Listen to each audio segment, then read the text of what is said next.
I'm just going to tell you how this all happened. This started Wednesday. Wednesday morning I got up, I read my paper, I was in my computer reading the paper, and all of a sudden I see around 11 or 12, the Vice President Biden claims that the President is about to do an executive order if he doesn't get what he wants, okay? I couldn't handle that anymore. What? To do what? Executive order to pull our guns. Whatever it takes to get our guns, our clips, whatever, they're ready to do that. So this is how it happened. I drove over to the sheriff's office. I talked to him privately. I asked him, look, it's going to take somebody. I need a favor. He asked me, what favor do you want? I said, you need a backbone to do this for me, though. Tell me what you want. And I said, I need a press release from you. And he didn't even think about it. It was like, yes, I'll do it. That's how it all happened. And look at this. We got all these together. Please look around you. All these people that you see around you, these are your friends now. Okay? Now you know who your friends are. They're here. Now I want to introduce you to this guy. He's the only sheriff in the country that made this move.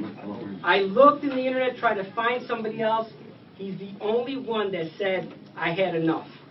Sir, and can I interrupt you just a minute? There are several people in this room that don't know who you are. I'm sorry. This is the first time I've done this. Yes. Gerardo Serrano, I live in Jackson County. Originally, I don't know if you can tell, I'm from Chicago.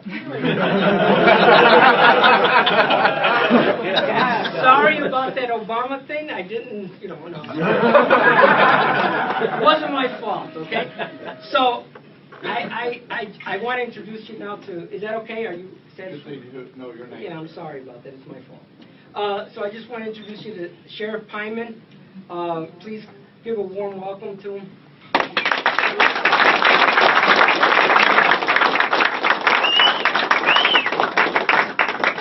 This is really exciting to me. I look and I see these kind of people that I see every day, and then other people I'm just meeting for the first time, but we all have the same thing at heart, and I appreciate that. If I get a little bit emotional today, don't let that bother you. It hasn't bothered anybody else. But this is something that's very dear to my heart. They asked me, I talked to a journalist yesterday, and he says, you're going to be up there, you're going to have notes, you're going to have papers, you can have what you're going to read off. He wanted to help me with what I'm supposed to say today. And I talked to him for a few minutes, and he goes, I can't help you. And so I said, why is that? He says, because you're talking from your heart, and that's what the people need to hear. So that's what I'm going to do today. I'm going to talk to you why I do the things that I do.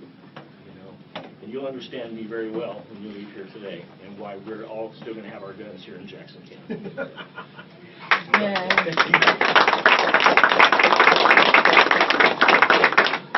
But in the interviews and stuff that I did, yesterday, they talked about, the job of a sheriff. I'm responsible for the people inside this county. On the outside of this county, they're important to us, but I'm not responsible for them.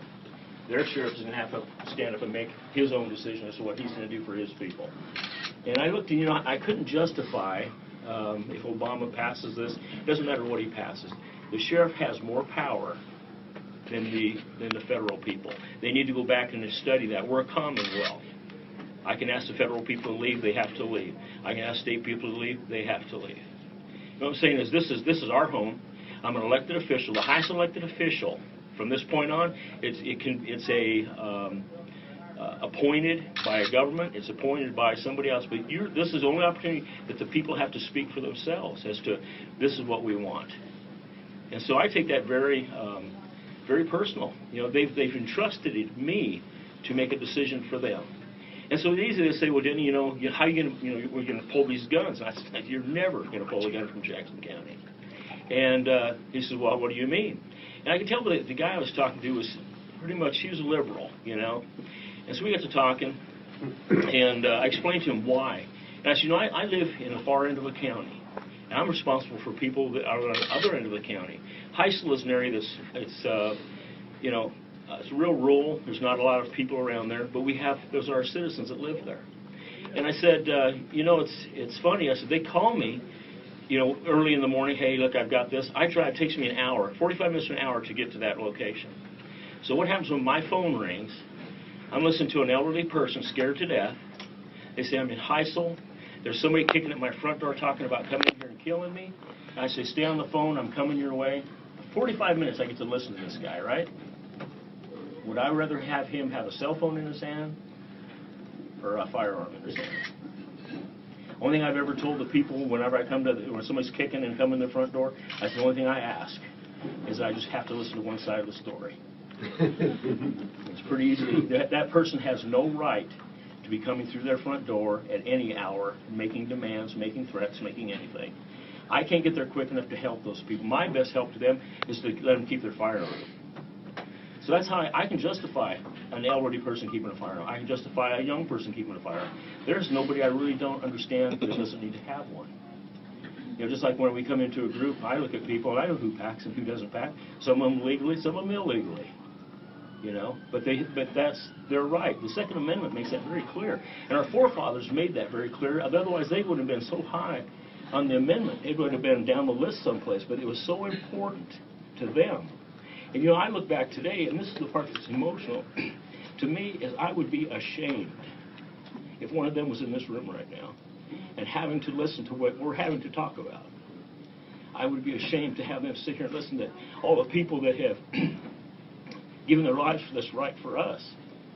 And we just give it up so flippantly just because somebody says so. If we did everything that somebody says so, we would not be a country today just because somebody said so. Because we have a different kind of people here, people that are they're wanting to be independent. That's why we started our independence. You know, an independent being able to carry a gun, that's an independent choice too. But you know, the guy I was talking to yesterday, we talked for quite a bit, and I said, now that you've interviewed me, I want to interview you. He said, okay. I said, tell me a little bit about yourself. And he says, well, this is, you know, I've been doing this and this, this. And I said, well, tell me about your family. He said, well, my wife's a school teacher. Your wife's a school teacher. I said, well, good. I said, let me ask you a question. I said, the phone rings, you pick up your phone, and you get on your phone, your wife's hysterical. She says, listen, you can hear firing in the background. And I says, you're talking to her. She says, honey, they're coming down the hallway. Somebody's got a gun. You can hear them going and they're screaming. They're shooting kids in the classroom. How many times have we heard that already? You know, calling us to tell their loved one goodbye. You know? So here it is that this has come down the hall. And after I listened, I laid out this scenario for him. And he got real quiet. I said, now, I said, sir, what would you have? Would you rather have her have a cell phone in her hand, or would you have her be armed? I said, I'd rather her be armed. Armed people get to go home at night. She will get to go home that night and rest and sleep. He doesn't have to sleep in an empty bed. You know what I'm saying? The children get tucked in because they made a firearm. That's something we cannot give up.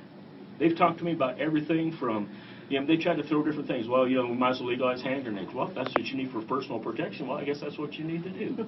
You know? I like that. It's all about what I can do for my community. I can't do it for the other counties. I can't stand up for them, but I can stand up for my people. And, you know, I was one of the first people to say, I think they need to arm school teachers. Not all of them, but there's somebody that needs to have a weapon there. And they need to know, you know, there's no honor for these guys that go in there and shoot up a classroom and kill somebody if, you know, well, that guy got 20, and the big press deal, and they, you know, he doesn't get to see it, but all these other people do, and they get the idea. What would happen to the first 2 or 3 that tried that and got shot coming in the front door? They wouldn't do that anymore. It would be taken from them. There's no glory in that for them, which they look at that as glory. We need to start just eliminating these things as they come up. And the first thing we need to eliminate is not to take that freedom from us. But that is so important to us because it gives us our freedom. Yeah, so that's kind of what we talked about. In Jackson County, as long as I'm sheriff here, I've got children, I've got family, I've got friends, I got everybody here. And I feel a whole lot better knowing when I come into a room, if everybody's packing, than if I'm the only one, you know. Because they take me out first, and that means they're going to take out everybody else too. But as long as they don't know who's got what, it makes it pretty even grounds for everybody. So, but I'm open for any questions, anything anybody would want to know. Yes? Well, I just wanted to point out the difference, or let you speak to it, the Virginia Tech shooting where 30 people died versus the West Virginia campus shooting. I don't know if you even know about that because it really didn't make the news because only one person died. If you do know about it, if you could speak to it. Yeah. No, I didn't hear about the other one, too. You didn't hear about the other one. It was a West Virginia, it was a university, and a Yeah. gunman came on campus, and I think he shot one person, and then he was subdued by 2 other armed students. They didn't shoot him. Nobody else died. It wasn't violent, but they were able to confront him. And what bothers me is that the whole nation knows about Virginia Tech, where 30 Right. people died because nobody on campus had a firearm, but nobody knows about all the things that don't happen when people are legally armed. Well, that's what sells papers. You know, everybody wants to see that kind of. They don't want to hear that it was ended. You know, they don't want to hear that, but families do. But also, there was no big tragedy to report because the tragedy didn't happen. Right. There should be just as much saying that this didn't happen because there was something that was taken care of earlier. Yes, sir. If you had a message for the other sheriffs, what would it be? They better get on board. Because if they're not going to stand up for their people at that level, what level? Where do you draw the line? You know, where do you draw the line as a sheriff, saying, well, I'm going to protect them up to this point, but if it means taking away their weapons. And just like I came up with a deal, I was thinking I was going to put this on Facebook, and I thought, well, you know, I'm going to wait and share that tomorrow morning. But if I could, you know, talk to I was writing the president a letter. I said, you know, the president gets up every morning. He has anywhere from 35 to 50 armed men and women around him. His family, his children go to school with somebody with a weapon. His wife goes shopping. All these things, and there's all these people around him all the time that were there to protect him. And I kind of thought about that for a little bit, and I kind of thought, you know, I have it so much better. I was going to write the letter back, and I says, you know, you're protected by the Secret Service. And I said, you know, I'm a sheriff of Jackson County, and we have 15,000 people that live here. And I says, I get up every morning, and I go out, and I says, I've got 5,000 people, and they're called citizens that pack. You know, if I'm on the side of the road and I'm having a problem with somebody, I just assume somebody come up that's packing, you know, to help me, help protect me. When the kids go to school, we've got armed citizens that are protecting them. We're as well protected or better protected. I like my odds better than what his are. He's got 50, I've got 5,000. And if I'm not going to take away that, I mean, my family, my friends are as important as his are. There's no difference there. And so I just soon keep my people armed to protect me. He's got his choices, I got mine. I just soon put all you guys with a weapon to protect me than what he has.